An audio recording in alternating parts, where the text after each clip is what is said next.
ഇതാണ് ഞാൻ പറഞ്ഞ വീട്. ഹരിയേട്ടാ, എനിക്കിവിടെ കുറച്ചുകൂടെ വലിയ വീടാണ് വേണ്ടത്. എടാ, ഇത് ഡോക്ടറുടെ വീടാണ്. ഡോക്ടർ ജനിച്ചതും ഉണ്ടതും ഉറങ്ങിയതും പഠിച്ചതും എല്ലാം ഈ വീട്ടിൽ വെച്ചാ. ഇതില്ല. ആ, ഡോക്ടർ വളർത്തിയ നല്ല മുന്തിയനം പട്ടിയുണ്ട്. പിന്നെ പോരാത്തതിന് ഡോക്ടർ കൊണ്ടുറങ്ങിയ പാത്രങ്ങൾ, കസേരകൾ, കട്ടിലുകൾ, ഇതെല്ലാം പോരാത്തതിന് ഡോക്ടർ യൂസ്ഡ് ആയിട്ടുള്ള എല്ലാ സാധനങ്ങളും ഈ വീടിനകത്തുണ്ട്.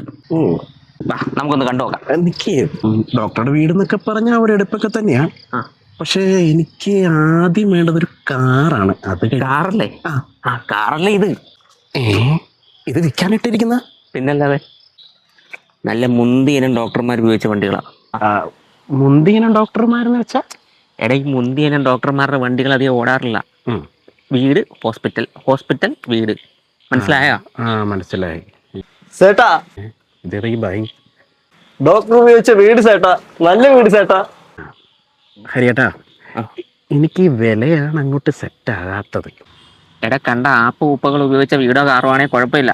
ഇത് ഡോക്ടറാണ്, ഡോക്ടർ. 80 ലക്ഷം വീടിന് 8 ലക്ഷം കാറിനും മൊത്തം 88 ലക്ഷം രൂപ വരും. വർത്താണ്.